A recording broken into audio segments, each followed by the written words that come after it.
এমন সুন্দর জীবন, এমন সুন্দর যৌবন, আহা শক্তির টাইমটা, জীবনের সক্ষমতার সময়।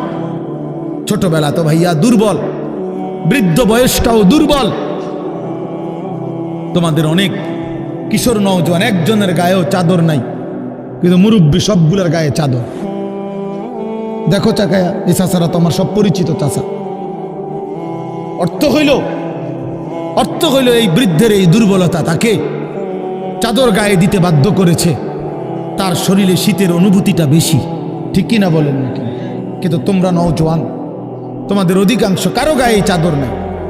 তোমরা দেখো ভাইয়া, আমার গায়ে কোনো চাদরই নাই। তাইলে বুঝাইতে চাইলাম এই শক্তির সময় যৌবন। যুবক চাইলে পাহাড় কাইটা সমান করতে পারবে, যুবক চাইলে সাগর নদী মাটি দিয়ে ভরাট করে দিতে পারবে। একটা এলাকার যুবক ছেলেরা যদি চায়, সবার হাতে হাতে মদের বোতল পৌঁছাই দিতে পারবে। একটা সমাজের ছেলেরা যদি চায়, সবার হাতে হাতে নামাজের মুসল্লাও তুলে দিতে পারবে। অতএব ছেলেরা, তোমরা যারা যুবক আয়োজন করছো, আমি তোমাদের উৎসাহ দেই, একটু আগাও, এখানে থাইমা যাইও না। একটা মাহফিল করছি, এক ফোটলা বিরিয়ানি খাওয়াই দিছি, খালাস না বন্ধু, একটু আগাও। তোমরা আবার বসো, যে কয়জনে মাহফিলের আয়োজন করছো তোমরা আবার বসো, যে আমরা কেমনে আটটু ভালো হইতে পারি, আটটু চরিত্রবান হইতে পারি, আমরা কেমনে নিজেরা নামাজ ধরতে পারি।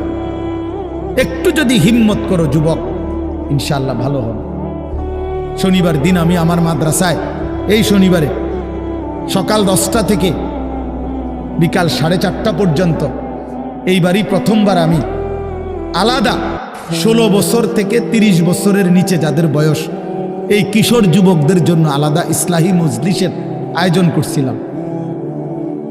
আমার শায়েখ আল্লামা মুফতি মুশতাকুর নবী সাহেব বয়ান করছেন, আল্লামা মুফতি আমজাদ হুসাইন সাহেব বয়ান করছেন, হজরত মাওলানা মুফতি ইউসুফ বিন ইকবাল বয়ান করছেন, আমাদের কুমিল্লা ক্যান্টনমেন্টের বড় একজন শিশু বিশেষজ্ঞ ডাক্তার মিজানুর রহমান, উনি বয়ান করছেন, আমি নিজে কিছু কথা বলছি। প্রায় 600 ছেলে এন্ট্রিভুক্ত আসছে, এখানে উপস্থিত হয়েছে 600।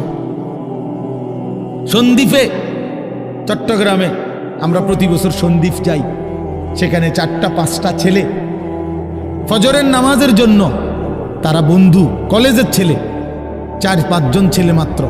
ওরা একদিন সিদ্ধান্ত নিছিল, ওরা সবসময় ফজরের নামাজ পড়তো, তো ওরা একদিন সিদ্ধান্ত নিছে যে ফজরের পরে তারা সন্দ্বীপ তো সাগরের পারে, তো সাগরের পারে হাঁটতো তারা।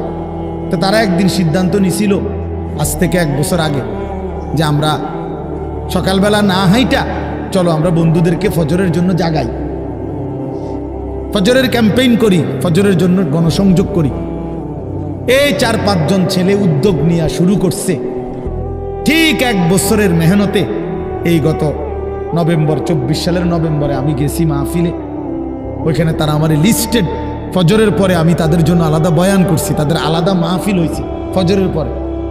মানে রাইতে আমি যেই প্যান্ডেলে ওয়াজ করছি, ওই প্যান্ডেলটা তারা সকালের জন্য আবার ভাড়া নিছে।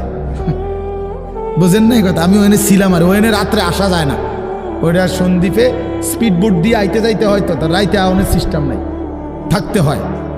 এই জন্য ফজরের পরে আবার বয়ান করছি 1.5 ঘন্টা। তো ওরা, আমি বললাম এত ভোরে ছেলেরা আইবনি, কয় হুজুর আসবে ইনশাল্লাহ, আপনি দেখেন। তারা আমারে দেখাইছে কাগজে কলমে লিস্টেড করা, প্রায় 4,500 ছেলে এখন ফজরের নামাজ জামাতে পড়ে। যুবক চাইলে কি না পারে, যুবক চাইলে ভাঙতে পারে, যুবক চাইলে গড়তে পারে, যুবক চাইলে বুলডোজার দিয়ে সমান করে লাইতে পারে, সমান করে ফেলতে পারে। আবার সেই ভাঙার উপরে যুবক চাইলে গড়তেও পারে। আল্লাহ তাআলা নওজোয়ানের শরীরে অসম্ভব হিম্মত দান করছে, অসম্ভব হিম্মত। এই জন্য বাপ, আমি যুবক যারা, তাদেরকে উৎসাহিত করলাম। মহান আল্লাহ পাক রব্বুল আলামিন আমাদেরকে বলছেন, আমি তোমাদের ইমানদার, ইমান নিলাম, আমি ইমান দিছি বান্দা, আমি গত বছর যখন তাবলীগের সফরে ছিলাম দিনাজপুর জেলায়, গত বছর আগস্ট মাসে ৭২ বছর বয়স্ক একজন হিন্দু লোককে কালেমার দাওয়াত দিছিলাম। ওনার 2 ছেলে মুসলমান, ওনারে আমি 2.5 ঘন্টা কালেমার দাওয়াত দিছি। আমরা 3 জন আলেম মিলে কত অনুনয় বিনয় করছি, কাকুতি মিনতি করছি, কাঁদছি, চোখের পানি ফেলছি। একটা বার চাচা কালেমা পড়েন, আপনার ছেলে মুসলমান, ছেলের বউ মুসলমান, আপনার নাতি নাতনি সব মুসলমান, আপনি এখনো বসে আছেন কেন? আহা, এই ৭২ বছর হয়ে গেছে। বুড়া মিয়া কয় আমি ওটা বলবো না, বলে নাই। আমি আমার সাথীদের কাছে, আমার 26 জন সাথী নিয়ে চিল্লাই গেছি, 16 জন আলেম, এক চিল্লা সফরে 950 মানুষ আল্লাহর রাস্তায় বের হয়েছে চিল্লার জন্য। আলহামদুলিল্লাহ, আল্লাহই করাইছে। তো বলতেছিলাম, আমি সাথীদের কাছে এসে বলছিলাম যে দেখেন ৭২ বছর বয়স হয়ে গেছে, এক আল্লাহর বান্দা, তার জবান দিয়া কোনোদিন তার মালিকের নামটা বের হয়। আমারে আপনারে আল্লাহ তাআলা কত বড় তৌফিক দিছে যে আমরা কত হাজারবার, লক্ষবার কালেমা লা ইলাহা ইল্লাল্লাহ মুহাম্মাদুর রাসূলুল্লাহ এটা যে আমরা পড়তে পারি, পড়তে পারছি, এই সৌভাগ্যের কৃতজ্ঞতা কি? এটা যদি আল্লাহ আমগো জবান দিয়ে কোনোদিন না বলাইতো। কথা বলে না বাপ, এই ছেলেরা মিয়া, এই আব্বাস যারা নামাজ পড়ো না, আরে না ফরমান, তুই যদি হিন্দুর ঘরে জন্ম নিতি, তুই যদি ইহুদির ঘরে জন্ম নিতি, তুই যদি খ্রিস্টানের ঘরে জন্ম নিতি, বেটা কি হতো জীবন? যদি কোনোদিন কালেমার আহ্বান না শুনতা। তুমি তো মুসলমানের ঘরে জন্ম নিয়া এভাবে ইমানকে ফেলে দিলা, মুসলমানের ঘরে জন্ম নিয়ে এভাবে নামাজকে প্রত্যাখ্যান করলা। ছি ছি ছি ছি, তোমারে দেখে তো হিন্দুও হাসবে, তোমারে দেখে তো ইহুদিও হাসবে, তোমারে দেখে তো খ্রিস্টানও হাসবে, যে দেখছো হয় নাকি শ্রেষ্ঠ জাতি, ওদের ধর্ম নাকি শ্রেষ্ঠ ধর্ম, ওদের ধর্ম কোরআন নাকি শ্রেষ্ঠ কিতাব, ওদের শ্রেষ্ঠ ধর্ম ওদেরই পছন্দ হয় না, ওদের শ্রেষ্ঠ কিতাব ওরাই পড়তে পারে না। তো এটা কিসের শ্রেষ্ঠ? কথা বলেন না। তাহলে আমি তো আমার ধর্মের অপমান। কথা বলেন না, আমি আমার ধর্মের অপমান না, আমি আমার কোরআনের অপমান। এজন্য তোমরা যারা বেনামাজি ছেলে, তোমরা ধর্মের অপমান। তোমাদের যাদের চুল বেঈমানের মতো, তোমরা মুসলমান ধর্মের অপমান। তোমাদের কারণে আমার ধর্ম লজ্জিত, তোমাদের কারণে ধর্ম বেইজ্জতি হয়েছে। তোমরা ইসলামকে অপমানিত করলা, আল্লাহকে অপমানিত করলা, আমার নবীর শ্রেষ্ঠতম 23 বছরের আদর্শকে তোমরা অপমানিত করলা। এই অপমানের বিচার আল্লাহ করবে, মনে রাখো, ছেড়ে দিবে না বাপ। আল্লাহ কোরআনে বলছে, বান্দা আমি 1 সেকেন্ড ছাড়বো না, আমি হিসাব নিব। তুমি আমারে কি মনে করছো বান্দা? বাদ দুগা খাওয়াইছি দেখে তুমি মনে করছো আমি মাতি না? হ্যাঁ, কিটা মনে করছো? এ পেশাব পায়খানার ভাত তুমি মনে করছো? আমি কিছুই বলবো না, কিছুই বলবো না। তুমি জানো না ফেরাউনকে শোয়াইছে কে? তুমি জানো না কারুনকে শোয়াই দিছে কে? তুমি জানো না নমরুদ সাদ্দাতকে নিশ্চিহ্ন করে দিয়েছে কে? তুমি শোনো নাই? তুমি আন্দাজ করো নাই আমি আল্লাহ কেমন? এই পৃথিবীর কত অবাধ্য জাতিকে আমি আল্লাহ ধ্বংস করে দিয়েছি, শোনো নাই? কই, গোটা পৃথিবীর সমস্ত আধুনিক প্রযুক্তি থাকার পরেও তো বাবা আমেরিকার ওই বেঈমানরা, ক্যালিফোর্নিয়ার লস অ্যাঞ্জেলস তাদের একটি স্টেট আগুনে দাবানলে পুরে ছাই হয়ে গেছে। লক্ষ লক্ষ কোটি কোটি মিলিয়ন বিলিয়ন ডলারের এক এক বিল্ডিং। আপনারা মুরব্বীরা মিলিয়ন বিলিয়ন ডলার কি তাই বুঝতেন না? কয়টা আপনি 1 মিলিয়ন বিলিয়ন ডলার কত টাকা? কমপক্ষে 300 টাকার বেশি। মানে আপনি এটি বুঝতেন না, টেহাইডি এটান বুঝতেন না। কথা বুঝছেন কিনা? হ্যাঁ, আমরা কিতাবে পড়ছি এক বুজুর্গকে, হ্যাঁ, একটা জিনিস দামি ওনার কাছে ছিল, তো ওনার কাছে বলছি এটা আপনি বিক্রি করে দেন। কত মূল্য? উনি বলছে 100 দিরহাম, 100 টাকা। তখন উনি যখন বিক্রি করে দিছে, ওনারে 100 দিরহাম দিছে, তো অন্য কেউ ওনারে পরে বলছে, হায় হায় জনাব, আপনি তো বহুত বড় ঠকছেন, মাত্র 100 টাকা দাম চাইলেন, এটার দাম তো আরো অনেক। তো উনি বলছেন, আল্লাহর কসম, 100 টাকার উপরে, 100 দিরহামের উপরে কোনো সংখ্যা আছে? আমার তো এটা জানা নেই, আমার তো এর উপরে কিছু জানা নাই। আমার মেজো বোনের বিয়ে যখন হয়েছিল, মেজো বোন, আমি তখন প্রাইমারি শেষ করে মাদ্রাসায় ভর্তি হয়েছি, এই সময় আমার বোনের বিয়ে হয়েছে। তো বোন জামাই যখন ওই আগে ছোটবেলায় বিয়ের দিন বোন জামাই যখন আসছে, তখন শরবত খাওয়াইছি যে গেইটে নাকি, তখন কিছু টাকা দিতে হয় না, যে শরবত খাওয়ায় তারে। তো আমারে 100টা টাকা দিছে উনি প্রথম। তো এগুলা নাকি ওনার কাছে আরো টাকা ছিল, তো এগুলো ওই আরো একটু সাফাসাফি করলে আরো দেয়, আরো কিছু দেয়, না মানলে আরো দেয়, এমনি এমনি নিয়ম ছিল। আমার 100 টাকা দিছে, আর এটা দেখে আমি একটা দৌড়ে আইয়ালাইছি। আমার পুরা মনে আছে, একেবারে কসম, আমার পুরো এখনো মনে হইলো আর এই কথাটা। আমার একেবারে আমার ভাই, চাচাতো ভাইটাই বা অন্যরা এত দমকাইছে, বেউকুফ, 100 টাকা লইয়া দুধ দিয়ে আইয়ালাইছ। আমি বলছি, আমি তো আসলে এর চাইতে বেশি টাকা জীবনে আর দেখি নাই। তো বলতে চাইলাম, হাজার হাজার কোটি কোটি মিলিয়ন ডলারের এই বাড়ি ভবন, এগুলো পৃথিবীর সর্বাধুনিক প্রযুক্তি দিয়ে, অত্যাধুনিক প্রযুক্তি থাকা সত্ত্বেও, আধুনিক সরঞ্জামাদি থাকার পরেও বাফ আল্লাহর দেওয়া আযাবে আগুনে যখন জ্বলছে, এই কয়দিন হইল, কোনো বেঈমানে 1 সেকেন্ডের জন্য আগুন নিভাইতে পারে নাই। 14,000 ফায়ার সার্ভিস কর্মী একসাথে আপনার পানি দিছে, আরো বাড়ে, আগুন আরো বাড়ছে। তার মানে বোঝা গেল, বাবা, পৃথিবীর কারো শক্তি মূলত কোনো শক্তি না, আল্লাহর শক্তির সামনে, আল্লাহর ফায়সালার সামনে। আল্লাহ যদি ভালো রাখে তাইলেই ভালো থাকা। হ্যাঁ, আপনার টাকা তো আছে 1000 কোটি টাকা, কিন্তু আপনার ফেডে অসুখ, আপনি টেহা দিয়ে কিনবেন। আপনার টাকা তো আছে লক্ষ কোটি টাকা, কিন্তু আপনার তো ডায়াবেটিস, আপনি কিনবেন টাকা দিয়ে কি করবেন? আপনি 7 রাজার ধন হইলেও কি লাভ হবে আপনার?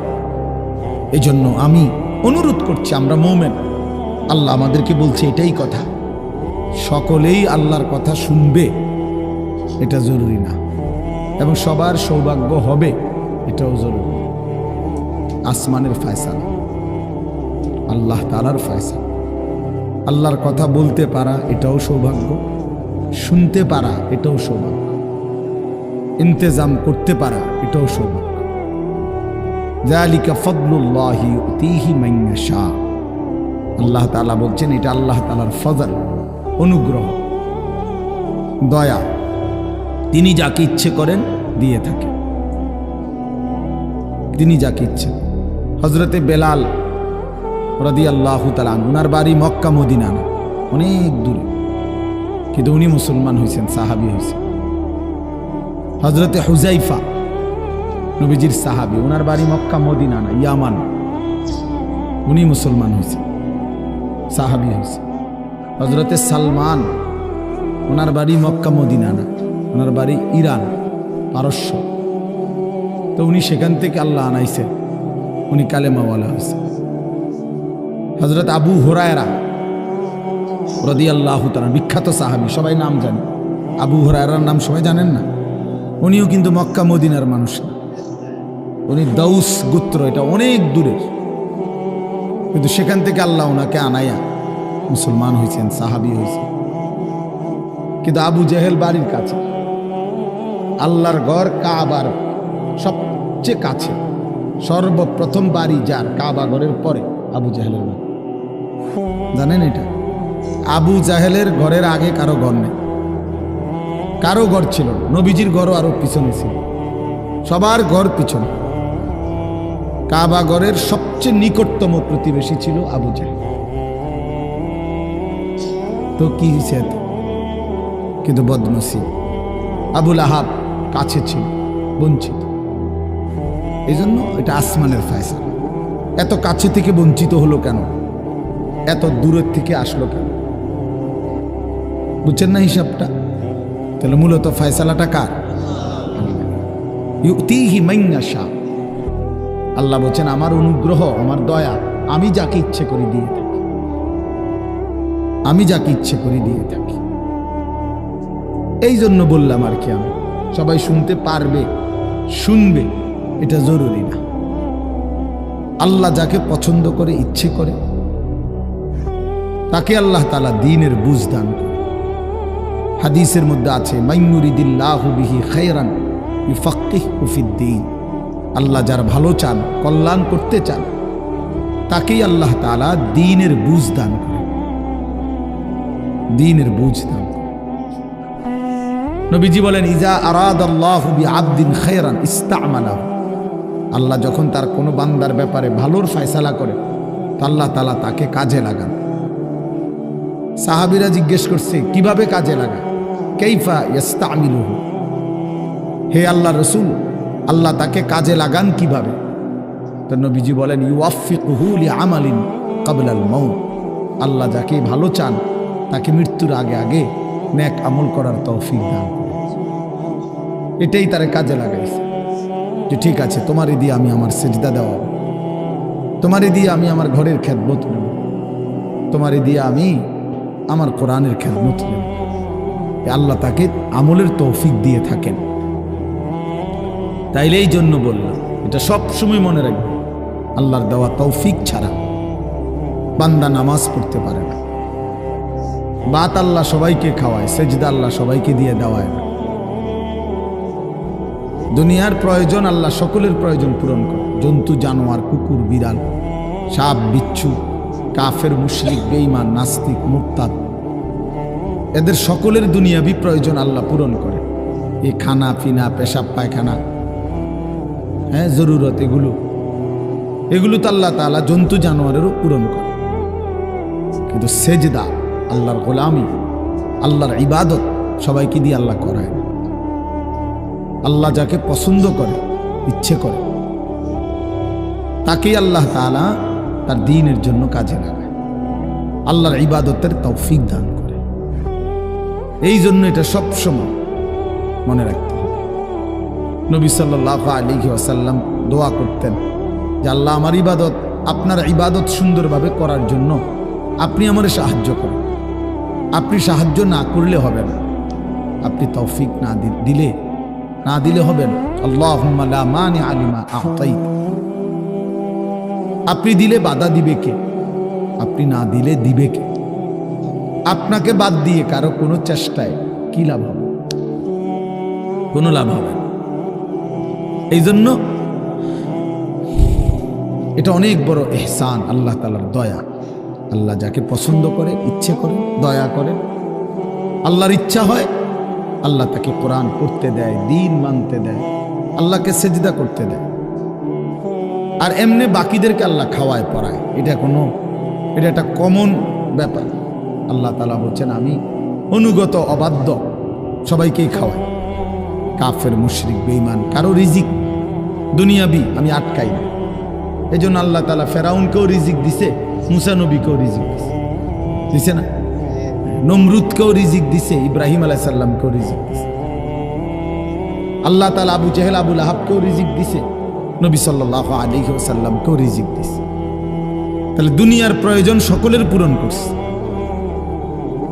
সকলের। কিন্তু আখিরাত সমান না, আখিরাত ভিন্ন। আখিরাত শুধুই ঈমানদারের। পরকালের সুখ শান্তি নিয়ামত শুধুই ঈমানদারের, শুধুই সেজদাওয়ালার। কোরআন শরীফে আছে আল্লাহ তাআলা বলবে কুলু ওয়াশরাবু হানিআম বিমা কুনতুম তা'মালুন।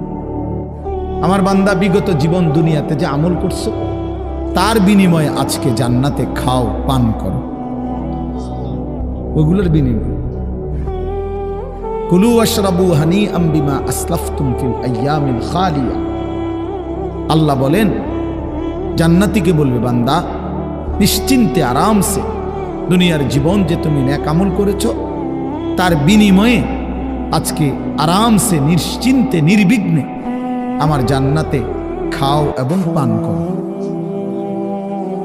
জাযাআম বিমা কানু ইয়ামালুন। আল্লাহ তাআলা বলেন জান্নাতের এই নিয়ামত বান্দা তোমাকে দিলাম কিসের বিনিময়ে?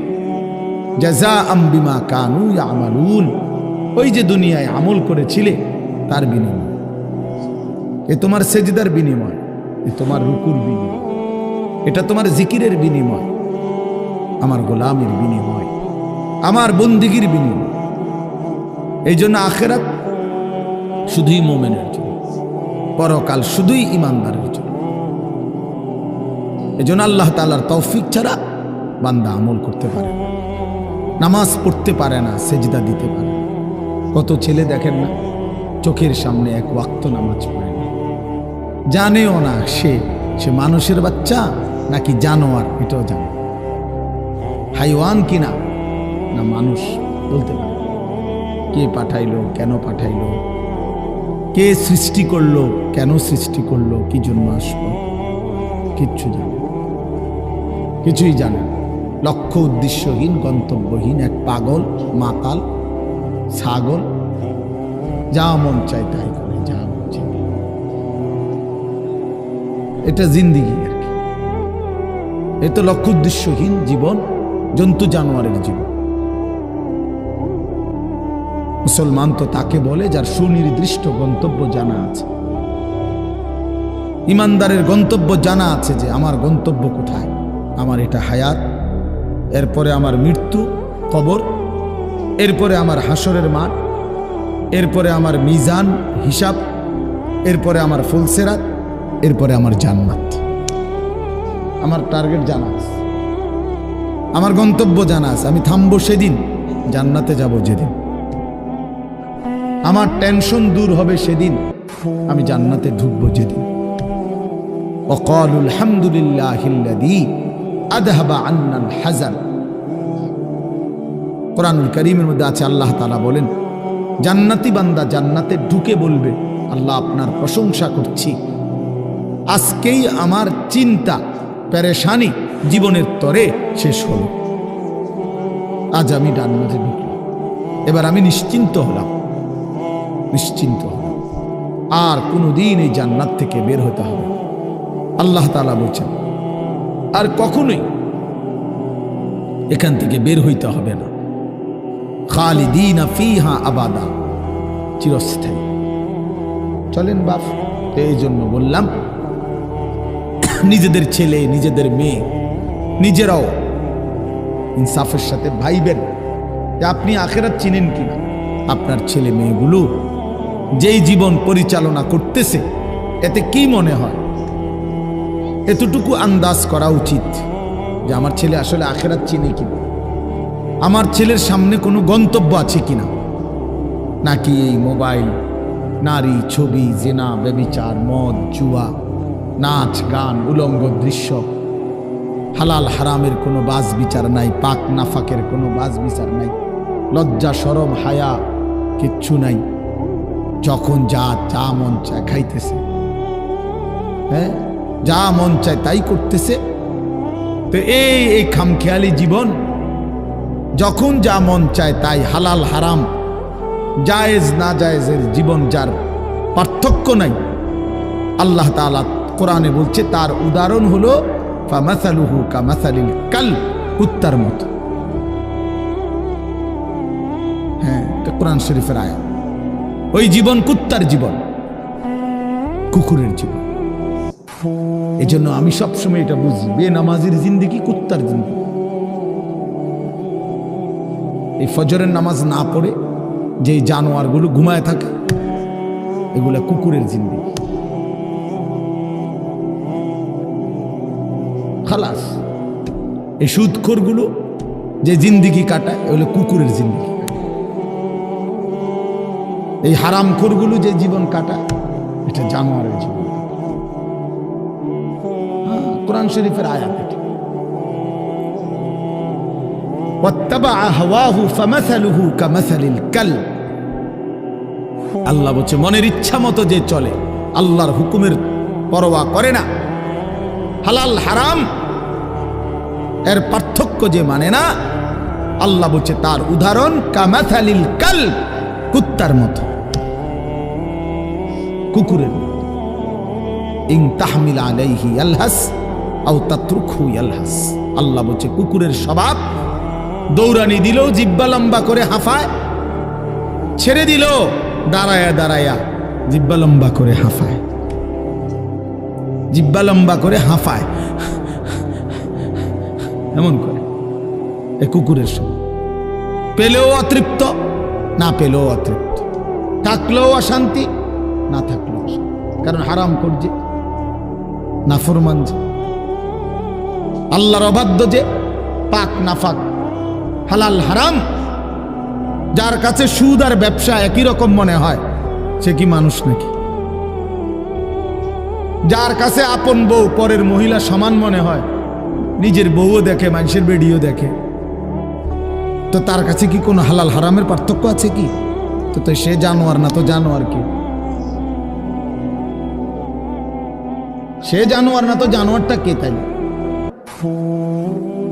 বলে, ইনসাফের কথা বলে, নাহলে বিচারে কোন কি কয়?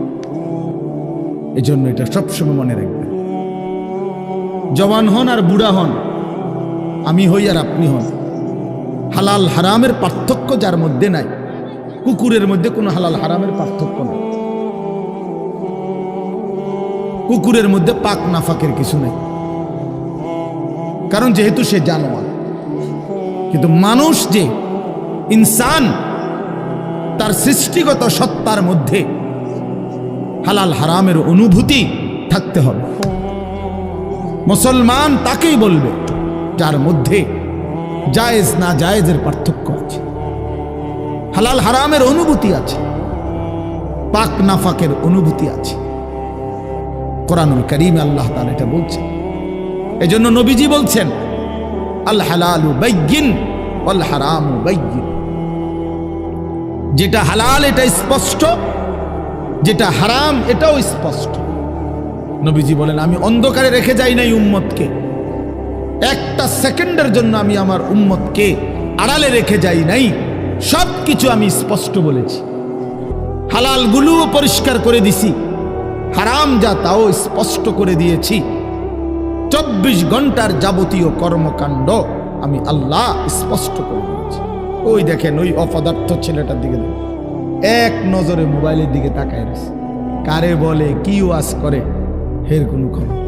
এটা ধরে রাখছে মোবাইল, এক নজর একদিকে খালা। এবার ওয়াজ হয়, কারে বলে কি বলে, আমার এত কিছু দরকার, আমি আর আমার মোবাইল।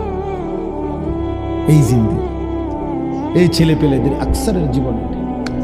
24 ঘন্টা পৃথিবীতে তার একটাই জিনিস, সেটা হলো একটা মোবাইল। এটাই তার মা, এটাই তার বাবা, এটাই তার আত্মীয়, এটাই তার স্বজন। মোবাইলেই হাসে, মোবাইলেই কাঁদে, মোবাইলেই আবেগ, মোবাইলেই অনুভূতি, সব কিছু জীবনের মোবাইলটা। কোত্থেকে আসলো, কে বানাইলো, কে সৃষ্টি করলো, কেন পাঠাইলো, কে আমারে বানাইলো, আমি কোত্থেকে আসলাম, কেন রাত হয়, কেন দিন হয়, আমার কোনো দায়িত্ব আছে কিনা আমার আল্লাহর পক্ষ থেকে, কিচ্ছুর কোনো সামান্যতম বুঝ বুদ্ধি আকল দিমাগ কিচ্ছু। 365 দিন, এক বছরে কোনো দিন নামাজ পড়ে না, তারও কিছু মনে পড়ে না, কেউ তারে মনে করাইও দেয় না। কই তার বাপ কেডা, তার মা কি, কেউ একটু বলেও না যে কিরে বাপ তুমি যে এক ওয়াক্ত নামাজ পড়ো না, তুমি মুসলমানের বাচ্চা হইলা কেন, তুমি মানুষের বাচ্চা হইলা কেন। তার মা একটা বার বলে না, মা এ কেমন, সন্তানই কেমন। আমার খুব আফসোস লাগে, এটা খুব আফসোস। মাঝে মাঝে মনটা চায় যে কি আসলে কি মুসলমান এত পাষাণ হইল কেমন? বাপে কেমন, সন্তানেই কেমন, মাই কেমন, মেয়েটাই কেমন। কেউ পর্দা করেন, মাও বেপর্দা, মেয়েও বেপর্দা। বাপ ফুজি ছেলে মেয়ে সবাই মিলে টেলিভিশন চায়, একসাথে নাচ গান নর্তকীর ছবি নাটক সিনেমা দেখতেছে। ছি ছি ছি ছি! কত নিকৃষ্ট মুসলমান, কত বেশরম বেহায়া নির্লজ্জ হইলে এত বড় বেশরম হইতে পারে? আত্মমর্যাদা, আত্মসম্মান, লজ্জা যদি এক বিন্দু থাকতো তাইলে তো বাবা জিজ্ঞেস করতো যে কিরে বাপ, তুই মুসলমানের ঘরে জন্ম নিয়া এক ওয়াক্ত নামাজ পড়ে না, তুই কেমনে রে আমি মুসলমানের সন্তান হইলি? তুই মুসলমানের ঘরে সন্তান হইলি কেমন?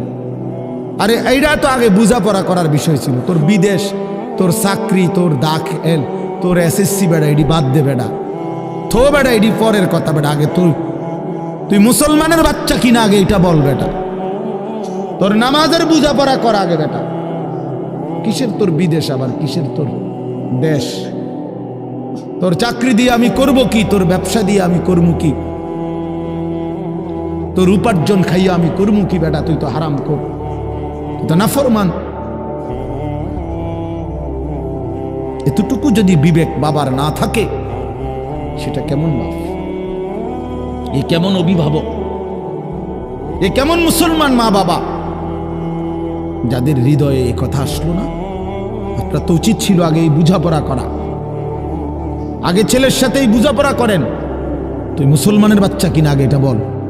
মুসলমানের বাচ্চা 16 বৎসরে এক ওয়াক্ত নামাজ ছাড়া থাকে কেন? কথা বলেন, ইনসাফ কি বলে? ইনসাফের কথা বলেন, বিচারের কথা বলেন। ছেলেগুলোকে আপনারা এভাবে ছেড়ে দিলেন, আর তোমরা ছেলেরাও বাবা এভাবে নষ্ট হয়ে গেল। অনাদরে, অবহেলায় এমন সুন্দর জীবন, এমন সুন্দর যৌবন, শরীর স্বাস্থ্য সব শেষ করে দিলাম। একবারও মনে পড়লো না তোমারও তো শেষ আছে বাপ। রাত যেমন ভোর হয়, দিন যেমন রাত হয়, তোমারও হায়াতও একদিন শেষ হয়। প্রতি ঘন্টা, মিনিট, সেকেন্ড যায় মানে তোমার হায়াত যায়, আমার হায়াত যায়, ঠিক না? তো আল্লাহ আমাদেরকে বুঝ দান করেন। এজন্য বাপ আমরা ভাবা উচিত, আমাদের এটা ফিকির করা উচিত। ছোটরাও, বড়রাও, মাঝ বয়সীরাও, এত লাগাম ছাড়া মানুষ হয় না। মুসলমানের জীবন এত বড়, জন্তু জানোয়ারের মতো হওয়ার কথা না বাবা। হ্যাঁ, গুনাহ হইতে পারে, গুনাহ আমারও আছে, আপনাদেরও আছে, গুনাহ হইতে পারে, হবে। সেটা হলো হুচট খাওয়া।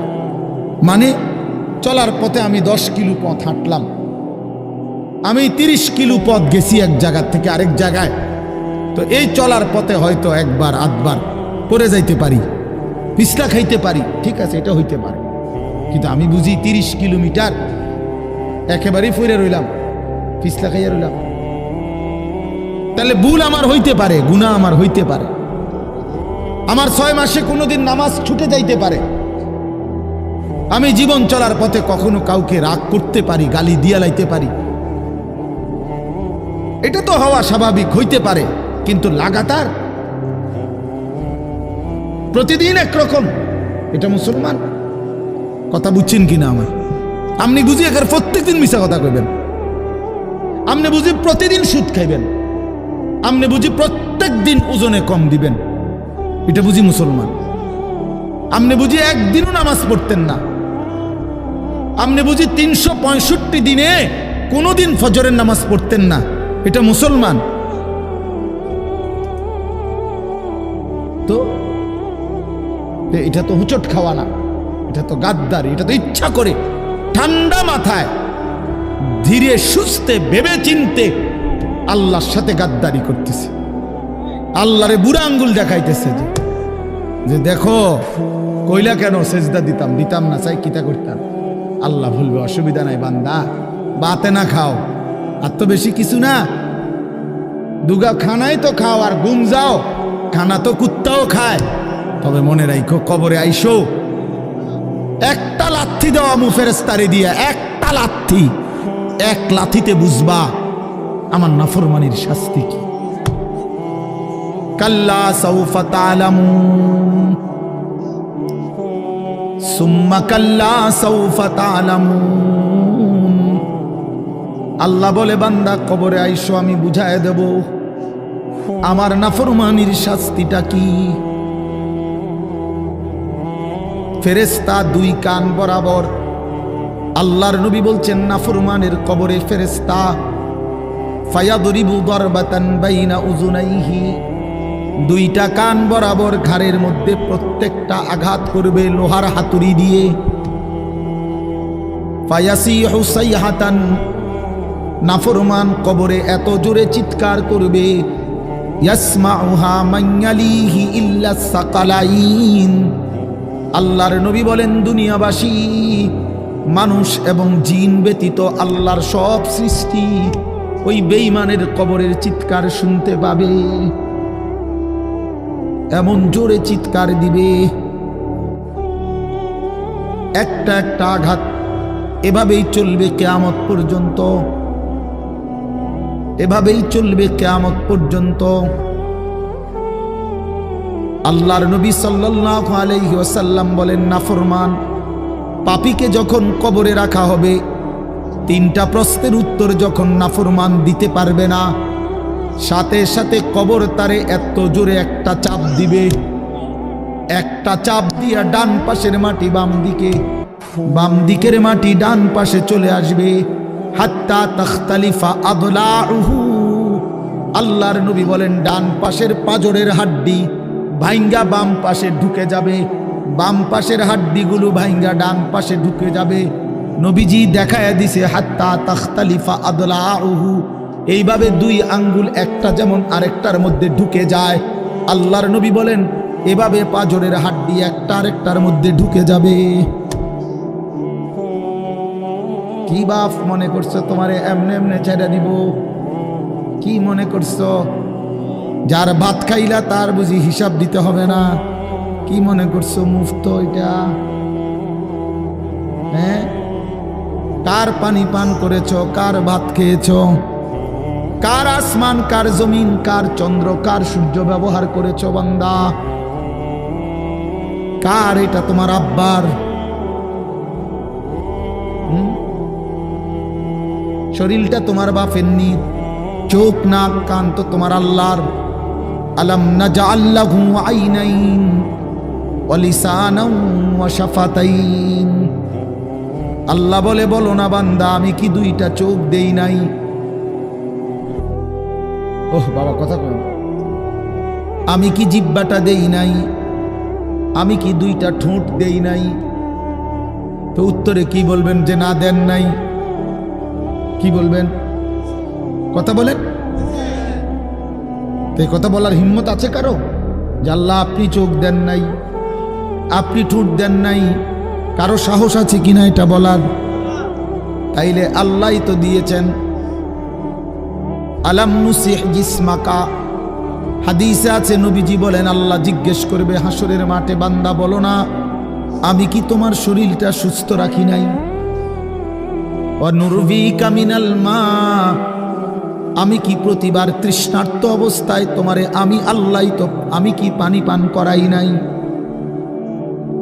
আমি তো পানি পান করিয়েছিলাম, আমি তো তৃষ্ণা নিবারণ করেছিলাম, আমি তো ক্ষুধার চাহিদা পূরণ করেছিলাম, আমি তো কায়নাতের সূর্য চন্দ্র আলো বাতাস দিয়েছিলাম। ওয়াজআলনা নাওমাকুম সুবাতা, আল্লাহ বলে সারাদিনের ক্লান্তি দূর করার জন্য রাত্রি গভীরের ঘুম আমি আল্লাহই তো বানিয়েছি। ওয়াজআলনাল লাইলা লিবাসা, অন্ধকার কালো চাদর দিয়ে ঢেকে পৃথিবীটাকে অন্ধকারাচ্ছন্ন করে দিয়েছি আমি আল্লাহই তোমার ঘুমের উপযুক্ত পরিবেশের জন্যে।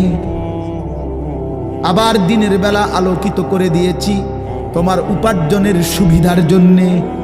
রাতে তুমি ঘুমাইবার জন্য অন্ধকার করে দিয়েছি। দিনে তুমি রোজগার করবা এই জন্য আলোকিত করে দিয়েছি। সুবহানাল্লাহ। ওয়াজআলনান নাহারা মাআশা, উপার্জনের জন্য দিন বানিয়েছি, ঘুমাইবার জন্য রাত বানিয়েছি। ওয়াজআলনা সিরাজাও ওয়াহাজা, একটা উজ্জ্বল সূর্য আমি আল্লাহই বানিয়েছি। وأنزلنا من المعصرات ماء ثجاجا, জমাট বাঁধা মেঘ থেকে আমি আল্লাহ অঝোর ধারায় বৃষ্টি নামিয়েছি। এই জমিনটাকে সিক্ত নরম করেছি, ছোট্ট ছোট্ট ছিদ্র বানিয়েছি। তোমার অনাদরে ফেলে দেওয়া দানা আমি আল্লাহ কুদরতি স্বয়ংক্রিয় মেশিন দিয়ে আমি আল্লাহ জমিনের নিচে আমি নিয়ে এসেছি। কয়দিন পরে আবার আমি আল্লাহ সেই ছোট্ট দানা থেকে নতুন গাছ বের করে দিয়েছি। লিনুখরিজা বিহি হাব্বান ওয়া নাবাতা, তাহলে রিজিকের ব্যবস্থা আমি করলাম, ঘুমের ব্যবস্থা আমি করলাম, উপার্জনের পরিবেশ আমি করে দিলাম, শরীর স্বাস্থ্য জীবন যৌবন আমি দিলাম। আমি কেন সেজদা পেলাম না?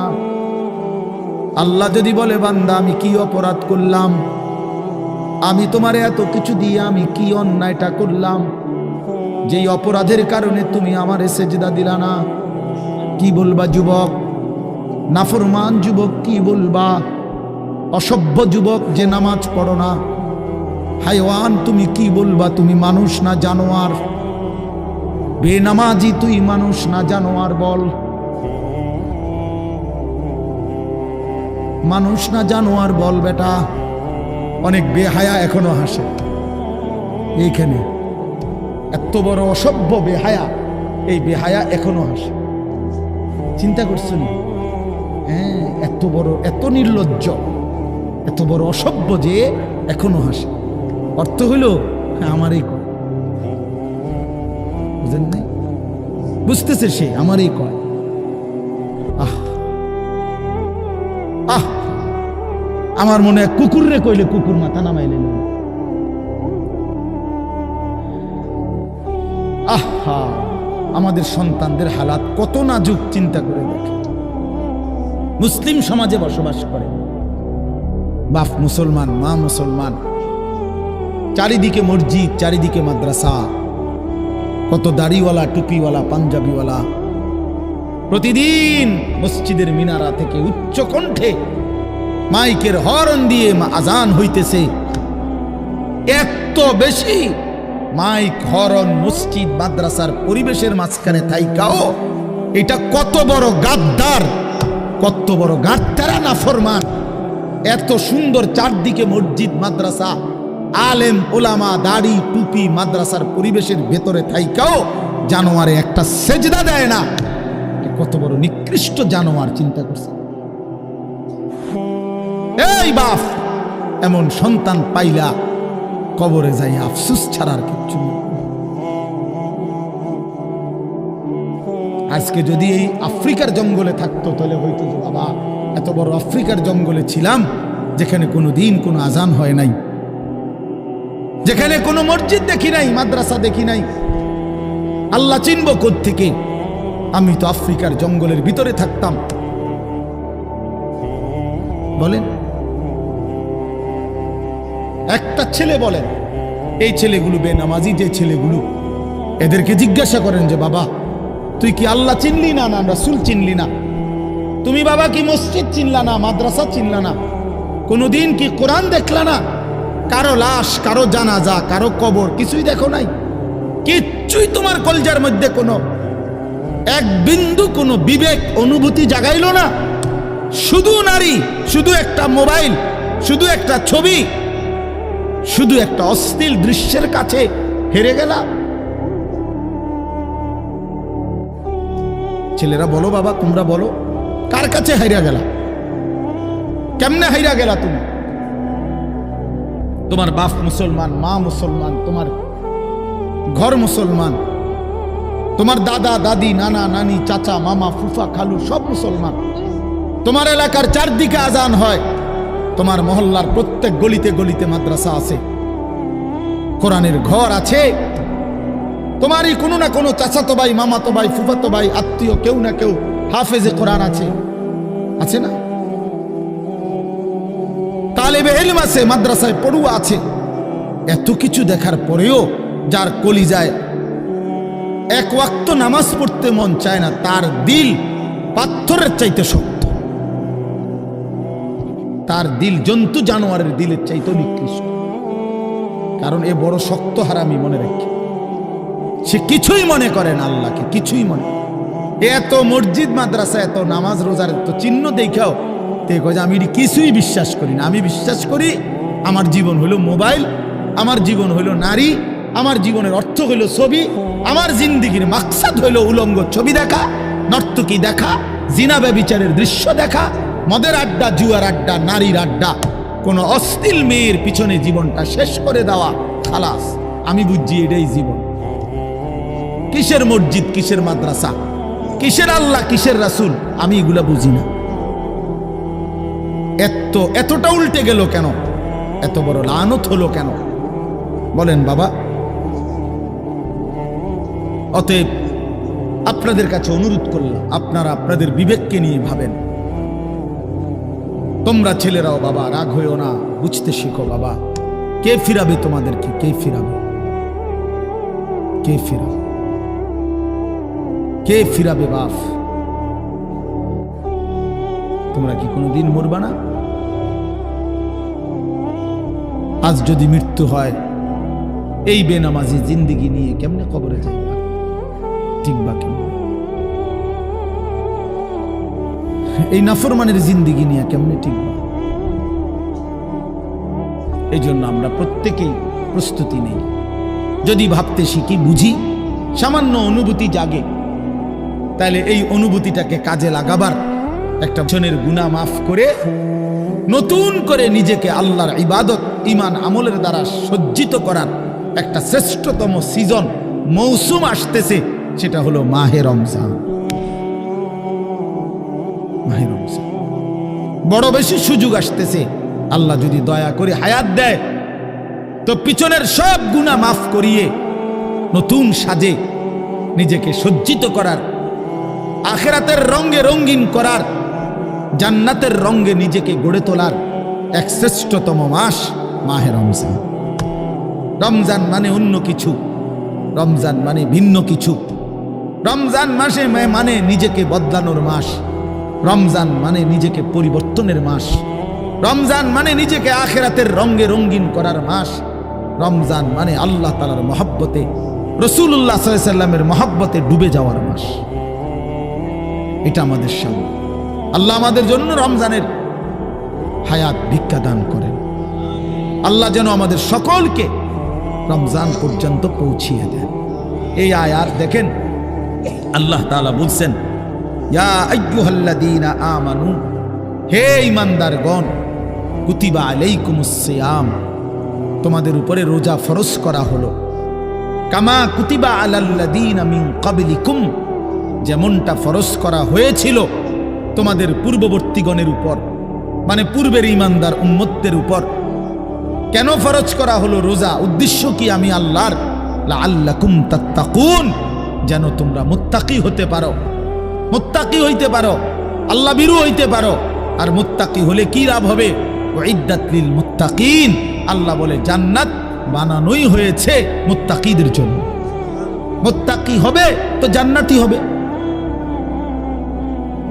জান্নাতি হবে। এই আয়াতটার অল্প একটু কথা, আমি এই আয়াতটাই পড়ছি সূরা বাকারার 183 নম্বর আয়াত, দ্বিতীয় পারা, দ্বিতীয় সূরা। এটার উপর আর একটু কথা বললে আমার কথা শেষ। আমরা আমাদের যদি পরিবর্তন চাই, পরিবর্তনের সুযোগ মাহে রমজান। আমরা যদি আখিরাত সাজাইতে চাই, আমাদের জন্য শ্রেষ্ঠ সুযোগ মাহে রমজান। আমরা যদি ঘুরে দাঁড়াইতে চাই, আমাদের জন্য শ্রেষ্ঠ সুযোগ মাহে রমজান। মাহে রমজান, আল্লাহ নাফরমানির এই জিন্দিগি আমি ছেড়ে দেব, আপনার রঙে রঙিন হব, তাইলে শ্রেষ্ঠতম সুযোগ মাহে রমজান। মাহে রমজানের মধ্যে অসম্ভব শক্তি আছে, মাহে রমজানের মধ্যে অসম্ভব পাওয়ার আছে। আল্লাহ বলছে, রমজানে বান্দা আইসো আমার কাছে, রাত দিন 24 ঘন্টা আমি আল্লাহ জাহান্নাম থেকে মুক্তি দিতে থাকব। ও তাকা উমিনান নার, জাহান্নাম থেকে মুক্তি দেব, সারা রাত মুক্তি দেব, সারা দিন মুক্তি দেব। রমজানের প্রতি ঘন্টা, প্রতি মিনিট, প্রতি সেকেন্ড হীরা মণি মুক্তা জহরতের চাইতেও কোটি গুণ বেশি দাম, কোটি গুণ বেশি দাম। আল্লাহ তাআলা সেই মহিমান্বিত রমজান আমাদের সামনে আনতেছেন। আর মাত্র 18-19 দিনও বাকি নাই। এই অল্প কয়টা দিন বাবা, আমাদের উচিত রমজানের জন্য অধীর আগ্রহে মহব্বতের সাথে আল্লাহর কাছে হায়াত ভিক্ষা চাওয়া, যে আল্লাহ এত কাছে আইনা মৃত্যু দিয়েন না, কবরে নিয়েন না, আর কয়টা দিন হায়াত দেন, রমজান পর্যন্ত পৌঁছিয়ে দেন। আল্লাহুম্মা বারিক লানা ফি রাজাব ওয়া শাবান ওয়া বাল্লিগনা রমাদান। আল্লাহ তাআলা বলেন, ইয়া আইয়ুহাল্লাযীনা আমানু। দেখেন, এই একটি আয়াতে আল্লাহ 4টা কথা বলছে। একটা হলো হে ঈমানদারগণ, 2 নাম্বার হলো তোমাদের উপরে রোজা ফরজ করা হলো, 3 নাম্বার হলো যেমনটা ফরজ করা হয়েছিল পূর্ববর্তীদের উপরে, 4 নাম্বার হলো যেন তোমরা মুত্তাকি হতে পারো। কয়টা কথা হলো? এই 4টা কথার আমি 4টা আলগা সংক্ষিপ্ত একটু ব্যাখ্যা বলি। 1 নাম্বার হলো হে ঈমানদারগণ, এটা আল্লাহ আমাদেরকে ডাক দিয়েছেন। তাফসীরের মধ্যে আছে আদম আলাইহিস সালাম থেকে নিয়ে আমাদের নবী পর্যন্ত, ইতিপূর্বে আমাদের নবীর আগে যত নবী পৃথিবীতে আল্লাহ পাঠাইছেন, ওই নবীদের উপরে যারা ঈমান আনছিল, ওই নবীদের আমলে তাদের কাউকে কোনোদিন আল্লাহ তাআলা এই শব্দ দিয়ে হে ঈমানদারগণ, ইয়া আইয়ুহাল্লাযীনা আমানু বলে ডাক দেন নাই। আগে সর্বপ্রথম আমাদের নবী, আখিরি নবী, আল্লাহর বন্ধু, আমাদের নবীর ভালোবাসায় আল্লাহ তাআলা বলছে, বন্ধু, বিগত কোন নবীর ঈমানদার উম্মতকে আমি যেই শব্দে ডাকি নাই, এই প্রথম আপনার ভালোবাসায় আপনার ঈমানদার উম্মতকে আমি ইয়া আইয়ুহাল্লাযীনা আমানু এই নতুন শব্দে ডাক দিলাম। হে ঈমানদারগণ, হে ঈমানদার, তোমরা আমার। তাফসীর ইবনে কাসিরের মধ্যে আছে, যে ঈমানদার সে আল্লাহর বন্ধু, যে মুমিন সে কার বন্ধু? আল্লাহর বন্ধু। আল্লাহর বন্ধু, মুমিনের বন্ধু আল্লাহ, আল্লাহর বন্ধু মুমিন, আল্লাহর বন্ধু মুমিন। এই জন্য তাফসীরে লিখছে হে ঈমানদারগণ, এই কথার আরেকটা তর্জমা এটা, হে আমার বন্ধুগণ। আল্লাহ যেন ডাক দিয়া বলছে, হে আমার বন্ধুগণ, তোমরা আমার বন্ধু, তোমরা আমার। আমি বানাইছি বহু জনেরে, তোমরা বানাইছি আমার জন্য, আমার জন্য।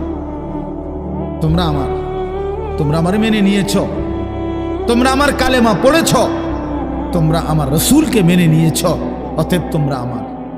তোমাদের কালেমা লা ইলাহা ইল্লাল্লাহ মুহাম্মাদুর রাসূলুল্লাহ, এটা আমি গ্রহণ করলাম, গ্রহণ করে আমি নিলাম। এই জন্যই আমি তোমাদেরকে ডাক দিই। তুমি বলছো আমি এনে ভর্তি অমুক, ওই যে আমারে মোহাম্মদে বলছে, তার ছোট ভাই হাফেজ মুশাররফ কয়, আমার আজকে বললো যে হুজুর ভর্তি করামু আপনার মাদ্রাসায়, তো কি কোন সময় আমু, ফরম নিয়ম কানুন কি? আমি এত কথা তোমার দরকার কি? হাতে ভর্তি হইব সারছে তো আর কি। তার মানে আমি বলতে চাইছি, তারে কি বুঝাইলাম, তোমার এত নিয়ম কানুনের দরকার কি? আমি তারে নিলাম, খালাস, আমি ভর্তি নিলাম। তাইলে অর্থ হইল আল্লাহ তাআলা বলছেন, বান্দা তোমার কালেমা আমি নিলাম, তোমার ঈমান আমি নিলাম, এজন্য আমি তোমারে মুমিন বলে ডাক দিলাম। আল্লাহ কাউকে নিজের করে ডাক দেওয়া, খোদার কসম, এটা তার জীবনের সবচেয়ে বড় পাওয়া। যদি দিল থাকতো তাইলে আমরা বুঝতাম। এক এমপি সাহেব যদি কারো নাম নেয়, এক মন্ত্রী সাহেব কারো নাম নেয়, আর তারে যদি কেউ আইয়া কয় আজকে তো মন্ত্রী সাহেবের কাছে গেছিলাম আর উনি তোমার নাম নিছে, তোমার কথা ভালো কইছে, বাবা হেতে বেটা তো মানে ঠ্যাঙালগি দিয়ে আটতে লাগবে। হ্যাঁ, বাইতাইয়া ঘরে বেড়ি কথাবার্তা সাবধান কও, আগের মতো নাই। যেরুম মনে করছে এরুম না। কি কিছে মন্ত্রী সাহেব আজকেও আমার নাম রয়েছে, জিঙ্গাও মানে সে এটাকে খুব গৌরবের মনে করবে, ঠিক না বলেন না কেন? সবার কাছে ঘুরে ঘুরে বলার চেষ্টা করবে আমি কিন্তু মন্ত্রীর পরিচিত। হাদিসের মধ্যে আছে এক সাহাবী উবাই ইবনে কাব রাদিয়াল্লাহু তাআলা আনহু, সাহাবীদের মধ্যে নবীজির সবচেয়ে সুন্দর কোরআন শরীফ পড়তেন যিনি, ওনার নাম হলো উবাই ইবনে কাব। তো এই উনি নবীজি একদিন উনাকে বলছেন, এই সাহাবীকে, যে উবাই এদিকে আসো, তুমি আমারে কোরআন শরীফ পড়ে শোনাও। বুঝছেন? তখন ওই সাহাবী একটু লজ্জিত হয়ে বলতেছি, ইয়া রাসূলুল্লাহ, আমি আপনার সামনে কোরআন পড়বো? অথচ কোরআন তো আমরা আপনার থেকেই শুনি, কোরআন আপনার উপরেই নাজিল হয়, আমি কোন সাহসে আপনার সামনে কোরআন পড়ি? তো নবীজি বললেন, শুনো, মহান আল্লাহ পাক রব্বুল আলামিন জিব্রাইল পাঠাইয়া তোমার নাম নিয়া বলছে তোমার কাছ থেকে আমি কোরআন শুনতে। এই আমরা স্পষ্ট হাদিসে পড়ছি, বিশ্বাস করেন। এই সাহাবী এটা শুই না 3 বার জিজ্ঞাসা করছে নবীজিরে, আওয়াসাম্মানি আল্লাহ, ইয়া রাসূলুল্লাহ বললেন কি আমার আল্লাহ আমার নাম নিছে? আমার নাম? আর কোন কি আপনি? নবীজি বলল, হ তোমার নামে তো নিছে। উনি আবার জিজ্ঞাসা করছে, ইয়া রাসূলুল্লাহ সত্যি বলছেন আমার নাম নিয়েছেন আল্লাহ? বলছে, হ তোমার নাম। আবার জিজ্ঞাসা করছেন, হাদিসের স্পষ্ট শব্দ আছে ফাবাকা।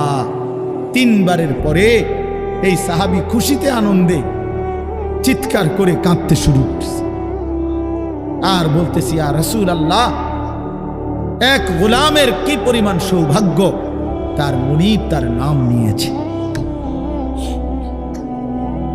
তা আমরা আমাদের কালেমার কি পরিমাণ সৌভাগ্য, আমরা একবার বলেছি কালেমা, আল্লাহ আমাদেরকে ডাক দিছে, ইয়া আইয়ুহাল্লাযীনা আমানু, হে আমার কালেমা ওয়ালারা, তোমরা আমার, তোমরা আমার, আমি তোমাদের ঈমান নিলাম, আমি তোমাদেরকে ডাক দিলাম।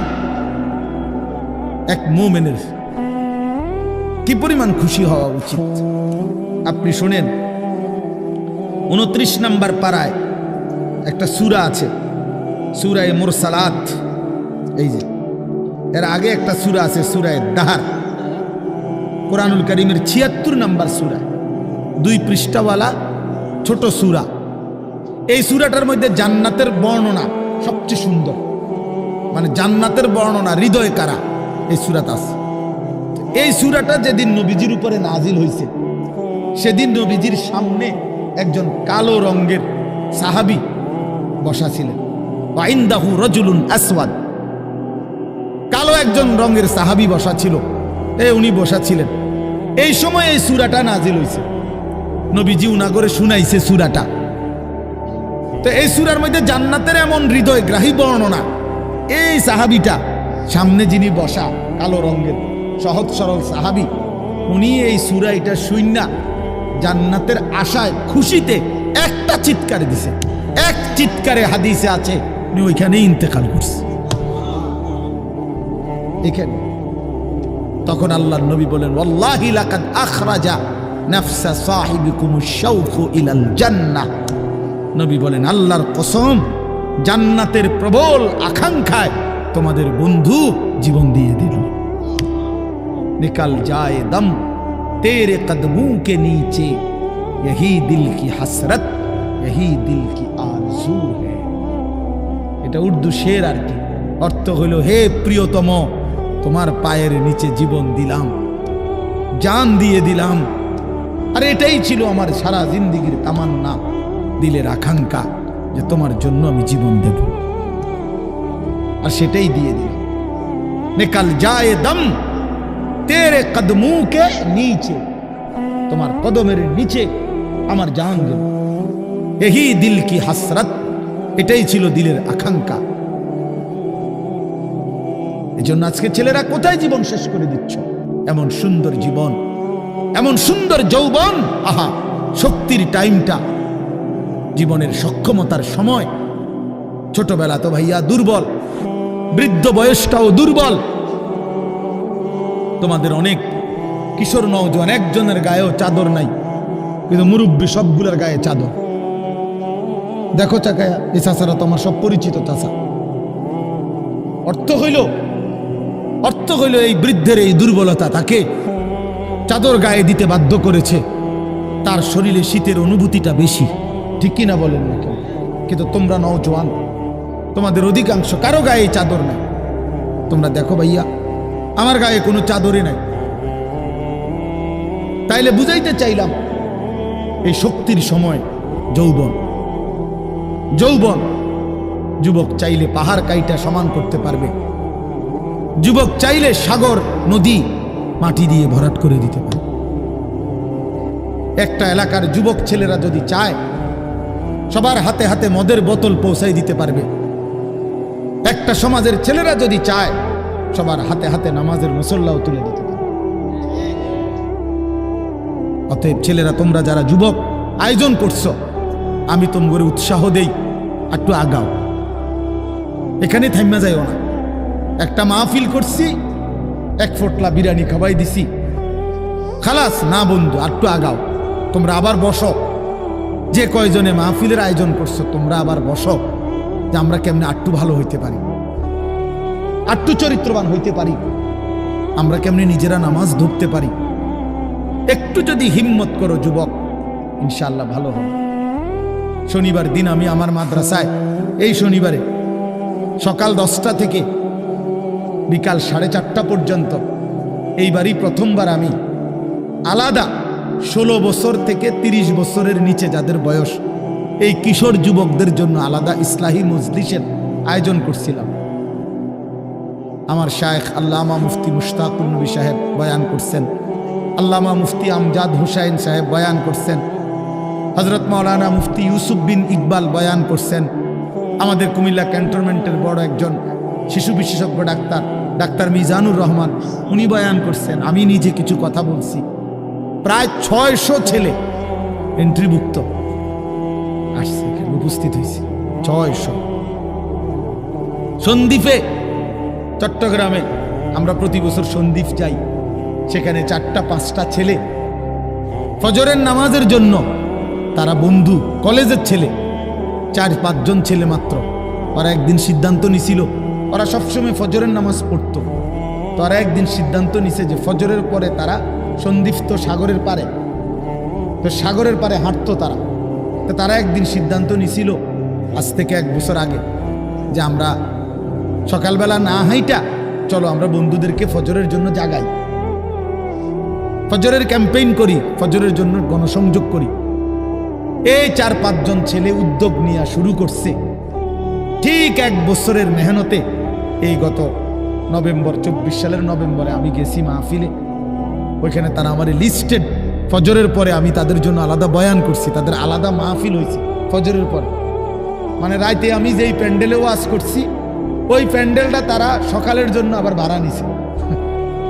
বুঝেন না এই কথা? আমি ওখানে ছিলাম, আর ওখানে রাত্রে আসা যায় না, ওইটা সন্দ্বীপে স্পিড বোট দিয়ে আইতে যাইতে হয়, তো রাইতে আওয়ানোর সিস্টেম নেই, থাকতে হয়। এই জন্য ফজরের পরে আবার বয়ান করছি 1.5 ঘন্টা।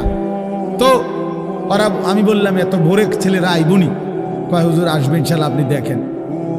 তারা আমারে দেখাইছে কাগজে কলমে লিস্টেড করা প্রায় 4,500 ছেলে এখন ফজরের নামাজ জামাতে।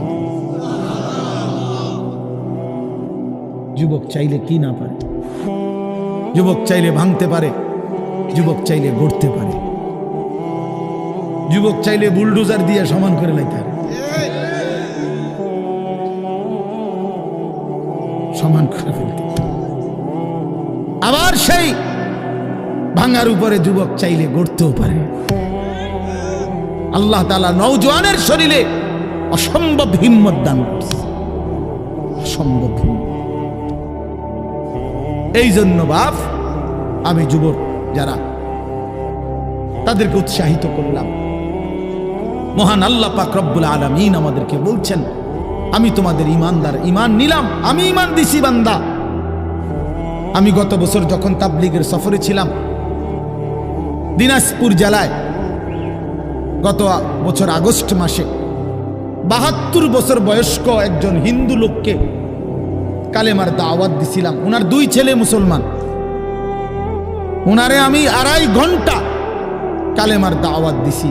আমরা 3 জন আলেম মিলে কত অনুনয় বিনয় করছি, কাকুতি মিনতি করছি, কাঁদছি, চোখের পানি ফেলছি। একটা বার চাচা কালেমা পড়েন, আপনার ছেলে মুসলমান, ছেলের বউ মুসলমান, আপনার নাতি নাতনি সব মুসলমান, আপনি এখনো বসে আছেন কেন? আহা, এই 72 বছর হয়ে গেছে। বুড়া মিয়া কয় আমি ওটা বলবো না। বলে নাই। আমি আমার সাথীদের কাছে, আমার 26 জন সাথী নিয়ে চিল্লায় গেছি। 16 জন আলেম, এক চিল্লা সফরে 950 মানুষ আল্লাহর রাস্তায় বের হয়েছে চিল্লার জন্য। আলহামদুলিল্লাহ, আল্লাহই করাইছে। তো বলতেছিলাম, আমি সাথীদের কাছে এসে বলছিলাম যে দেখেন 72 বছর বয়স হয়ে গেছে, এক আল্লাহর বান্দা তার জবান দিয়া কোনোদিন তার মালিকের নামটা বলবে। আমারে আপনারে আল্লাহ তাআলা কত বড় তৌফিক দিছে যে আমরা কত হাজারবার লক্ষবার কালেমা লা ইলাহা ইল্লাল্লাহ মুহাম্মাদুর রাসূলুল্লাহ এটা যে আমরা পড়তে পারি, পড়তে পারছি, এই সৌভাগ্যের কৃতজ্ঞতা কি? এটা যদি আল্লাহ আমগো জবান দিয়ে কোনোদিন না বলাইতো। কথা বলে না বাপ, এই ছেলেরা মিয়া, এই আব্বা, যারা নামাজ পড়ো না, আরে না ফরমান, তুই যদি হিন্দুর ঘরে জন্ম নিতি, তুই যদি ইহুদির ঘরে জন্ম নিতি, তুই যদি খ্রিস্টানের ঘরে জন্ম নিতি, বেটা কি হতো জীবন যদি কোনোদিন কালেমার আহ্বান না শুনতা? তুমি তো মুসলমানের ঘরে জন্ম নিয়া এভাবে ইমানকে ফেলে দিলা। মুসলমানের ঘরে জন্ম নিয়ে এভাবে নামাজকে প্রত্যাখ্যান করলা। ছি ছি ছি ছি, তোমারে দেখে তো হিন্দুও হাসবে, তোমারে দেখে তো ইহুদিও হাসবে, তোমারে দেখে তো খ্রিস্টানও হাসবে যে দেখছো হয় নাকি শ্রেষ্ঠ জাতি, ওদের ধর্ম নাকি শ্রেষ্ঠ ধর্ম, ওদের ধর্ম কোরআন নাকি শ্রেষ্ঠ কিতাব, ওদের শ্রেষ্ঠ ধর্ম ওদেরই পছন্দ হয় না, ওদের শ্রেষ্ঠ কিতাব ওরাই পড়তে পারে না। তো এটা কিসের শ্রেষ্ঠ? কথা বলেন না। তাহলে আমি তো আমার ধর্মের অপমান। কথা বলেন না, আমি আমার ধর্মের অপমান না, আমি আমার কোরআনের অপমান। এজন্য তোমরা যারা বেনামাজি ছেলে, তোমরা ধর্মের অপমান। তোমাদের যাদের চুল বেঈমানের মতো, তোমরা মুসলমান ধর্মের অপমান। তোমাদের কারণে আমার ধর্ম লজ্জিত, তোমাদের কারণে ধর্ম বেইজ্জতি হয়েছে। তোমরা ইসলামকে অপমানিত করলা, আল্লাহকে অপমানিত করলা, আমার নবীর শ্রেষ্ঠতম 23 বছরের আদর্শকে তোমরা অপমানিত করলা। এই অপমানের বিচার আল্লাহ করবে, মনে রাখো, ছেড়ে দিবে না বাপ। আল্লাহ কোরআনে বলছে, বান্দা আমি 1 সেকেন্ড ছাড়বো না, আমি হিসাব নিব। তুমি আমারে কি মনে করছো বান্দা? বাদ দুগা খাওয়াইছি দেখিয়া তুমি মনে করছো আমি মাতি না? হ্যাঁ, কিটা মনে করছো? এ পেশাব পায়খানার ভাত তুমি মনে করছো আমি কিছুই বলবো না, কিছুই বলবো না। তুমি জানো না ফেরাউনকে শোয়াইছে কে? তুমি জানো না কারুনকে শোয়াই দিছে কে? তুমি জানো না নমরুদ সাদ্দাতকে নিশ্চিহ্ন করে দিয়েছে কে? তুমি শোনো নাই? তুমি আন্দাজ করো নাই আমি আল্লাহ কেমন? এই পৃথিবীর কত অবাধ্য জাতিকে আমি আল্লাহ ধ্বংস করে দিয়েছি, শোনো নাই? কই, গোটা পৃথিবীর সমস্ত আধুনিক প্রযুক্তি থাকার পরেও তো বাবা আমেরিকার ওই বেঈমানরা, ক্যালিফোর্নিয়ার লস অ্যাঞ্জেলস তাদের একটি স্টেট আগুনে দাবানলে পুরে ছাই হয়ে গেছে। লক্ষ লক্ষ কোটি কোটি মিলিয়ন বিলিয়ন ডলারের এক এক বিল্ডিং। আপনারা মুরব্বীরা মিলিয়ন বিলিয়ন ডলার কি তাই বুঝতেন না? কয়টা আপনি 1 মিলিয়ন বিলিয়ন ডলার কত টাকা? কমপক্ষে 300 টাকার বেশি। মানে আপনি এটি বুঝতেন না, টেহারি এটা বুঝতেন না। কথা বুঝছেন কেন? হ্যাঁ, আমরা কিতাবে পড়ছি এক বুজুর্গকে, হ্যাঁ, একটা জিনিস দামি ওনার কাছে ছিল, তো ওনার কাছে বলছি এটা আপনি বিক্রি করে দেন। কত মূল্য? উনি বলছে 100 দিরহাম, 100 টাকা। তখন উনি যখন বিক্রি করে দিছে, ওনার 100 দিরহাম দিছে। তো অন্য কেউ উনারে পরে বলছে, হায় হায় জনাব, আপনি তো বহুত বড় ঠকছেন, মাত্র 100 টাকা দাম চাইলেন, এটার দাম তো আরো অনেক। তো উনি বলছেন, আল্লাহর কসম, 100 টাকার উপরে, 100 দিরহামের উপরে কোনো সংখ্যা আছে? আমার তো এটা জানা নেই, আমার তো এর উপরে কিছু জানা নাই। আমার মেজো বোনের বিয়ে যখন হয়েছিল, মেজো বোন, আমি তখন প্রাইমারি শেষ করে মাদ্রাসায় ভর্তি হয়েছি, এই সময় আমার বোনের বিয়ে হয়েছে। তো বোন জামাই যখন ওই আগে ছোটবেলায় বিয়ের দিন বোন জামাই যখন আসছে, তখন শরবত খাওয়াইছি যে গেইটে নাকি, তখন কিছু টাকা দিতে হয় না, যে শরবত খাওয়ায় তারে। তো আমারে 100টা টাকা দিছে উনি প্রথম। তো এগুলা নাকি ওনার কাছে আরো টাকা ছিল, তো এগুলো ওই আরো একটু সাফাসাফি করলে আরো দেয়, আরো কিছু দেয়, না মানলে আরো দেয়, এমনি এমনি নিয়ম ছিল। আমার 100 টাকা দিছে, আর এটা দেখে আমি একটা দৌড়ে আইয়ালাইছি। আমার পুরো মনে আছে, একটা কসম, আমার পুরো এখনো মনে হইলো আর এই কথাটা। আমার একারে আমার ভাই, চাচাতো ভাইটাই বা অন্যরা এত দমকাইছে, বেউকুফ, 100 টাকা লইয়া দৌড় দিয়ে আইয়ালাইছ। আমি বলছি, আমি তো আসলে এর চাইতে বেশি টাকা জীবনে আর দেখি। তো বলতে চাইলাম, হাজার হাজার কোটি কোটি মিলিয়ন ডলারের এই বাড়ি ভবন, এগুলো পৃথিবীর সর্বাধুনিক প্রযুক্তি দিয়ে, অত্যাধুনিক প্রযুক্তি থাকা সত্ত্বেও, আধুনিক সরঞ্জামাদি থাকার পরেও বাপ আল্লাহর দেওয়া আযাবে আগুনে যখন জ্বলছে, এই কয়দিন হইল কোনো বেঈমানে 1 সেকেন্ডের জন্য আগুন নিভাইতে পারে নাই। 14,000 ফায়ার সার্ভিস কর্মী একসাথে আপনার পানি দিছে, আরো বাড়ে, আগুন আরো বাড়ছে। তার মানে বোঝা গেল বাবা, পৃথিবীর কারো শক্তি মূলত কোনো শক্তি না, আল্লাহ শক্তির সামনে, আল্লাহর ফয়সালার সামনে। আল্লাহ যদি ভালো রাখে তাইলেই ভালো থাকা। হ্যাঁ, আপনার টাকা তো আছে 1000 কোটি টাকা, কিন্তু আপনার ফেড অসুখ, আপনি টেহা দিয়ে কিনবেন। আপনার টাকা তো আছে লক্ষ কোটি টাকা, কিন্তু আপনার তো ডায়াবেটিস, আপনি কিনবেন টাকা দিয়ে কি করবেন? আপনি 7,000 ধন হইলেও কি লাভ হবে আপনার? এই জন্য আমি অনুরোধ করছি, আমরা মুমিন, আল্লাহ আমাদেরকে বলছে এটাই কথা, তোমাদের উপরে আমি রোজা ফরজ করলাম, তোমরা আমার হুকুম মানো, তোমরা আমারে মানো বান্দা। রোজা মানে বিরত থাকা, সিয়াম মানে বিরত থাকা, তার মানে গুনাহ থেকে বাঁচো, হালাল বস্তু থেকে বাঁচো। আমি তোমাদেরকে হারাম তো হারামই, হারাম থেকে আবার ফিরাবো কেন? হারাম থেকে তো ফিরতে সারা বছরের জন্যই বলে দিছি। তো আমি রমজান মাসে তোমাদের 3টি হালাল খাবার হালাল ছিল, পানি হালাল ছিল, হালাল স্ত্রী হালাল ছিল। আমি রমজানের 30টা দিন, একটা মাসে তোমাদের জন্য খাদ্য, পানি, স্ত্রী, এই 3টা জিনিস হালাল বস্তু আমি হারাম করে দিলাম। যেন আমি বুঝাইতে চাইলাম যে দেখো, আমি আল্লাহ যেখানে হালালটাও হারাম করে দিলাম, সেখানে হারামটার প্রতি আমি আল্লাহর কি পরিমাণ ঘৃণা। যেখানে হালালটাই ছেড়ে দিতে বললাম, সেখানে হারামটা ধরে রাখার কোন সুযোগ আছে? অতএব মিথ্যা, চুরি, ডাকাতি, জিনা, ব্যভিচার, মদ, জুয়া, নাচ, গান, সুদ, ঘুষ, মা বোনদের বেপর্দা জিন্দিগি ছেড়ে দেন, ছেড়ে দেন।